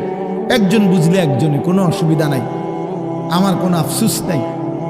আমি সব সময় ফেরিওয়ালার মতো আমি বুঝি, একজনই শুনুক, একজনই যদি ভাবে আলহামদুলিল্লাহ, সংখ্যা দিয়ে আমি কি করব? বুঝেন না? 10 কোটি মানুষ আমারে মনে করেন আলগি দিছে, তো কি এটা আমার কবর রাজাব মা। বাংলাদেশের একেবারে মনে করেন 50 লাখ লোক আমার চিনে, তো কি এতে আমার কবর রাজাব মা। তো আর কি, পরিচিতি, অপরিচিতি, জনপ্রিয়তা, এগুলো কোনো বিষয় না, এগুলো কোনো মুখ্য বিষয় নয়। বিষয় হলো আল্লাহর কাছে গ্রহণ হওয়া, আখিরাতের মুক্তি পাওয়া, জাহান্নাম থেকে মুক্তি পাওয়া। অতএব আজকে এতটুকুই মূল কথা। আমরা প্রত্যেকেই এটা ভাবি আমরা মুমিন। প্রিয় ভাই বলেন, আমরা এখানে যারা এখন বসছি রাত 12টা বাজে, আমার কথা শেষ, নীরবে একটা মিনিট ইনসাফের সাথে ছেলেরা বাবা বলো তুমি মুসলমান কিনা। না ছেলেরা আলাদা বলো বাবা কও তোমরা মুসলমান কিনা। প্রিয় বাপ বলো তুমি মুসলমান কিনা, তুমি মুসলমানের সন্তান কিনা। তাইলে তুমি সিদ্ধান্ত দাও আজকে। বয়স্ক যারা আছেন তারা আপনারা বসা থাকেন, কিন্তু তোমরা যারা 30 বছরের নিচে ছেলে, তোমাদের বয়স, বুঝে শুনে ধোঁকা দিও না, আল্লাহর সাথে ধোঁকা করো না, আল্লাহর সাথে মস্কারি করো না। হাদিসের মধ্যে আছে এক লোক নবীজির সামনে বাম হাত দিয়ে খাইতেছিল, মুসলিম শরীফের হাদিস। নবীজি তারে বলছে ডান হাতে খাও, তখন সে বলছে আমি ডান হাতে খাইতে পারি না। নবীজি বলছে তাইলে আর পারবাও না। কসম আল্লাহর, ওই হাদিস আছে। সাহাবী বলে ওই লোক আর কোনোদিন ডান হাত মুখের কাছে আনতে পারে নাই, কারণ সে তো মূলত মিথ্যা বলছিল, অহংকার করে বলছিল। এই জন্য আমি অনুরোধ করছি, তোমরা যারা 30 বছরের নিচে আছো ছেলে বাবা, তোমরা দিল থেকে বুঝে শুনে তোমরা নিয়ত করে দাঁড়াও, যে এই কথার নিয়তে দাঁড়াও যার ভাল লাগে যে আমি ইনশাল্লাহ চেষ্টা করুম ফজর সহ 5 ওয়াক্ত নামাজ পড়তে। তুমি সিদ্ধান্ত নিয়ে বলো যে আমি চেষ্টা করব আমি নারী ছবি, অশ্লীল দৃশ্য থেকে, মোবাইলের অশ্লীল ছবি থেকে নিজেকে বাঁচাইবার নিয়ত করলাম, সিদ্ধান্ত করলাম। আল্লাহ তৌফিক দিলেই তো পারবা, ঠিক কিনা বলেন না কেন? অতএব নিয়ত করে হিম্মতের সাথে যে আসলেই হুজুর আমি দিল থেকে বললাম, এই নিয়ত করে দাঁড়াও। যার ভাল লাগে দাঁড়াও, কোনো বাধাবাধকতা নাই, যার মন চায় দাঁড়াও, আমার কোনো জোরাজুরি নাই। বাকি তুমি দিল থেকে বলো, মন থেকে মনে নিয়ত করো, তোমার দিলে তুমি। কারণ তোমার কবর তোমার, আমার কবর আমার। তোমার ঘরে তুমি ফিরবা, আমার ঘরে আমি ফিরব। সবাই রাজি তো ইনশাআল্লাহ? আল্লাহ তাআলা তৌফিক দান করেন। বসো বাপ, আল্লাহ কবুল করে নেন। মনে করো ঠকবা না, মনে রাখো নামাজ পড়ে কেউ ঠকে না, না পড়ে ঠকে। গুনাহ ছেড়ে দিয়ে ঠকবা না, বরং গুনাহ ছেড়ে দিলে দামি হইবা ইনশাআল্লাহ। দামি হইও, নিজে দামি হবা, মনে রাখো দামি। একটা জিনিস শেষ মনে রাখো ছেলেরা, যে কোনো মূল্যে আমরা আলহামদুলিল্লাহ গোটা পৃথিবী নিয়ে আমাদেরও পড়ালেখা করা আছে। সারা পৃথিবীর হালাত আমরাও বুঝি কম বেশ। আমরা জেনারেল লাইনেও পড়ালেখা করছি, কুমিল্লা ভিক্টোরিয়া কলেজ থেকে মাস্টার্স পাস করছি, সরকারি আলিয়া মাদ্রাসা থেকে কামেল পাস করছি, কওমি মাদ্রাসা থেকে দাওরায়ে হাদিস পাস করছি। তাহলে মাটির তলে থাকি না, পৃথিবীর নিয়ে আমরাও গবেষণা ভাবি। কাজে সারা পৃথিবীর যেই পরিস্থিতি বর্তমান এবং আমাদের কোরআন সুন্নাহর যেই ভাষ্য, এই সবগুলো বিশ্বাস করো, একত্রে মিলাইলে এ কথা আমাদের কাছে একেবারে স্পষ্ট। আগামীর পৃথিবী ইসলামের পৃথিবী, আগামীর পৃথিবী কোরআনের পৃথিবী। মনে রাখো বললাম বাপ, তুমি দেখবা, তোমার হায়াতেই দেখবা ইনশাআল্লাহ। এখন যাদের বয়স এই 20, 25, 26, 28, যাদের বয়স 12, 15, তোমরা ইনশাআল্লাহ আগামীর ইসলাম দেখবা, কালেমার বিজয় দেখবা। তোমরা শুনবা যে ফিলিস্তিন বিজয়ী, তোমরা শুনবা সারা পৃথিবীতে কালেমার পতাকা উড়েছে, তোমরা শুনবা ইউরোপ আমেরিকার শক্তি নিশ্চিহ্ন হয়ে গেছে, তোমরা শুনবা ইসরায়েলের কুত্তারা পরাজিত হয়ে গেছে। সেদিন বুঝবা ইমানদারি দামি, সেদিন বুঝবা চরিত্রবান ছেলেটাই দামি, সেদিন বুঝবা নামাজি ছেলেটাই দামি। আর যারা চরিত্র নষ্ট করে ফেলেছ, তুমি ফালতু কোনো না কোনো সিফাত কুনাত পড়ে থাকবে। এই জন্য আমরা দয়া করি ইনশাআল্লাহ প্রত্যেকেই আমরা ইনশাআল্লাহ নামাজ পড়বো তো ইনশাআল্লাহ। ভালো হও, চরিত্রবান হও, নিজের জীবন গঠন করো, আল্লাহ তৌফিক দান করেন। আলহামদুলিল্লাহি রাব্বিল আলামিন। আল্লাহুম্মা আনতাস সালাম ওয়া মিনকাস সালাম, তাবারাকতা ইয়া দাল জালালি ওয়াল ইকরাম। ইয়া রাব্বি লাকাল হামদু কামা ইয়ানবাগি লিজালালি ওয়াজহিক ওয়া আযীমি সুলতানিক। ওয়া সাল্লি আলা মুহাম্মাদিন কামা হুয়া আহলুক وافعل بنا خيرا كما أنت شانك يا أرحم الراحمين يا أرحم الراحمين يا أرحم الراحمين ربنا ظلمنا أنفسنا وإن لم تغفر لنا وترحمنا لنكونن من الخاسرين ربنا آتنا في الدنيا حسنة وفي الآخرة حسنة وقنا عذاب النار ربنا لا تزغ قلوبنا بعد إذ هديتنا وهب لنا من لدنك رحمة إنك أنت الوهاب ربنا وآتنا ما وعدتنا على رسلك